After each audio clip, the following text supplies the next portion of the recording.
Y para poder hablar de este tema, le quiero dar la bienvenida a la licenciada Alejandra Centeno, quien es coordinadora de los gabinetes psicológicos que tiene la Dirección Departamental de Educación para poder tratar de estos temas. Licenciada, ¿cómo está? Muy buenos días, bienvenida. Buenos días, Wilder. Para mí un placer estar aquí, poder tratar esta problemática que es de suma importancia y poder ayudar un poco a los papás a poder identificar esto, ¿no? Uno de los primeros signos que nosotros tenemos que ver como papás cuando llegamos a casa es el cambio de comportamiento de nuestros hijos, ¿no? Si de repente mi hijo era un niño normal, un niño alegre y lo veo cabizbajo, que de repente se empieza a aislar, no quiere salir con sus amigos, empieza inclusive a tener cambios agresivos hacia él, ¿no? Empieza a decir soy un tonto, no puedo, deserción en lo que tiene que ver en la escuela, inventa excusas, no quiero ir, mamá me siento enfermo, inclusive empiezan a sentirse, empiezan a somatizar, es lo que decimos nosotros, porque empiezan a sentir dolor real cuando llega el momento de acudir a la escuela, ¿no? Y el rendimiento escolar. Es muy importante ver que si mi hijo nunca ha tenido problemas de concentración, mi hijo nunca ha tenido problemas, de repente veo que ahora le cuesta, que ahora sus notas han bajado, entonces son signos de alerta que yo tengo que empezar a ver. Aún más si ya llegamos a un nivel en el que vemos que mi hijo llega del colegio con lesiones y de repente siempre inventa excusas, me caí, me pasó aquello, entonces son pequeñas cosas a las que yo tengo que estar alerta, sobre todo el comportamiento de mi hijo. Veo que yo va cambiando su comportamiento, es un primer signo de alerta que tiene que encenderse en mí como padre de familia. El colegio evidentemente tiene una responsabilidad grande, ¿no? Porque el profesor conoce a cada uno de los alumnos y este comportamiento no siempre se replica. Nos vamos a dar cuenta que cuando los niños, sobre todo cuando son más pequeños, se sienten seguros en casa, los vemos, llega el fin de semana y los vemos más tranquilos, pero cuando llega el momento de ir al colegio hay un comportamiento diferente y los maestros son los primeros en alertar, en darse cuenta que Juanito Pérez de repente no es el mismo, ya no lo ve con sus pares, de repente lo ve más aislado, de repente ve que en el recreo es una responsabilidad de los profesores, evidentemente junto con los padres. La responsabilidad recaería en todos, ¿no? Por eso es importante el trabajo que se hace a nivel de educación para trabajar, de hablar sobre el bullying y de la prevención de la misma, ¿no? A veces, si yo estoy siendo agredido y nunca me han hablado de que existe el bullying, mis papás nunca me han alimentado en esta situación, evidentemente no voy a tener el valor porque ya han metido culpa en mí, mi acosador. Sin embargo, está el entorno más cercano, los amiguitos que pueden decir, mamá, mira, a Sofía le están haciendo esto en el colegio, y ya viene otra mamá que dice, creo que esto está pasando con tu hija. Entonces, esto se destapa cuanto más se habla de aquello. La responsabilidad, a más de los compañeros, son de las unidades educativas también, al momento de poder hablar sobre este tema de manera libre, de manera abierta, de manera que entendamos que no solamente el que sufre bullying es el que está sufriendo, ¿no? Porque sabemos que el que hace bullying viene probablemente de una familia y un entorno violento y está replicando esto en el colegio.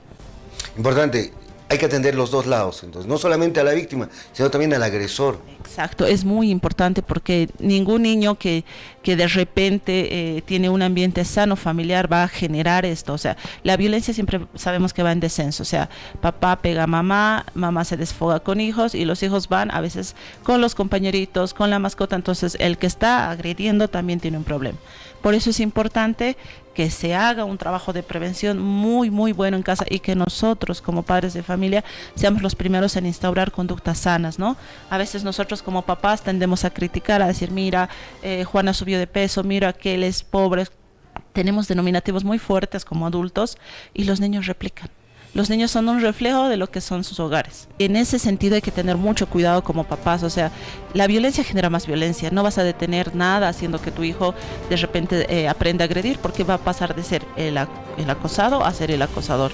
Puede convertirse en aquello. Entonces es importante el diálogo.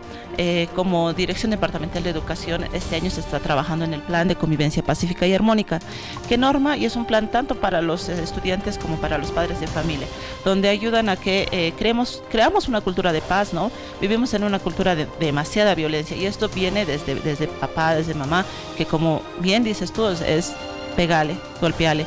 No les enseñamos a nuestros hijos si algo anda mal en el otro, si el otro te está molestando, ve y pide ayuda. O sea, siempre creemos que él puede resolverlo solo, pero son niños, tienen que pedir ayuda, tienen que decir que están pasando por esta situación, tienen que aprender a alejarse por un momento cuando alguien les está generando situaciones de violencia. No, licenciada, nosotros hemos salido a las calles también, hemos conversado con la población, les hemos consultado. ¿Cómo nos damos cuenta que una persona sufre de bullying? Bueno, más que todo sufren cambios en su conducta porque toman actitudes que después del bullying ya no vuelven a ser tan sociables o le tienen miedo a salir a, qué sé yo, a la calle o simplemente eso, se hacen personas más solitarias, por ende pueden entrar en depresión y muchos otros tipos de enfermedades mentales. Bueno, básicamente se les baja el ánimo, muchas veces algunas personas entran en depresión, ¿no? Y a nivel de confianza uno pierde la confianza. Conversar con nuestros hijos y tal vez preguntar a sus compañeros. Más seguro que sí, que no van a querer ir a pasar clases. Es eso. Yo creo más que todo como mamás tendríamos que estar más pendientes de los niños, ¿no? Yo creo que puede haber un cambio. Si son traviesos no van a estar así. Entonces yo al menos por ese punto me iría. Por el comportamiento de los niños, según las actitudes que llegan a cambiar o el comportamiento que cambia repentinamente. Por decir, si es que era un niño muy alegre, sonriente, muy extrovertido y cambia el comportamiento de una manera repentina de golpe, pues está pasando algo con el pequeño. Yo creo que sí, cuando hay cambios se siente mal, triste, de esa manera yo pienso que está ocurriendo algo, ¿no? El comportamiento de los niños. Muchas veces se vuelven retraídos, tímidos o se encierran y ahí podemos detectar que algo está pasando. Licenciada, la población conoce cuáles son los síntomas que puede presentar una víctima de bullying. Ya para ir cerrando, ¿qué recomendaciones les damos a los padres de familia? Muy bien. La primera es que estén muy pendientes a los cambios, muy pendientes a cuáles son los cambios que tiene mi hijo si hay un cambio de actitud, porque a largo plazo, cuando esto es de manera consecutiva, puede generar inclusive en lo que ahora hemos visto, ¿no? Conductas autolesivas, conductas autodestructivas. Entonces no tengo que esperar a ver a mi hijo demasiado deteriorado. Yo veo un cambio pequeño y empiezo a investigar. Segundo, conducta de ejemplo, conducta modelo. Si yo como papá inyecto demasiada violencia, veo que todo el tiempo estoy criticando, haciendo cosas contra el otro, de repente mi hijo va a poder asumir que es una conducta normal. Y tercero, y muy importante, que es como una dosis de inyección, es el autoestima. Hay que trabajar mucho en el autoestima de nuestros hijos, hacerles sentir que valen, hacerles sentir que pueden y no presionarlos, porque si de repente yo como papá de repente empiezo a decirle, mira, tú no puedes, o estás mal, o ni siquiera puedes terminar tu tarea, y viene desde mí, que soy su figura de protección, estas palabras van a lastimar su autoestima y evidentemente cualquier persona va a poder a ese niño entrarle en una situación violenta y él va a ceder porque va a creer realmente en ese concepto de que él no es bueno, no es capaz y no puede. Entonces el autoestima y el estar pendiente de nuestros hijos es vital para poder prevenir llegar a esta situación fatal como la que hemos vivido. Licenciada, le quedamos agradecidos, que tenga una excelente semana, muy amable. Muchas gracias a ti, Wilder. Nosotros, la licenciada Alejandra Centeno, hablando del tema del bullying.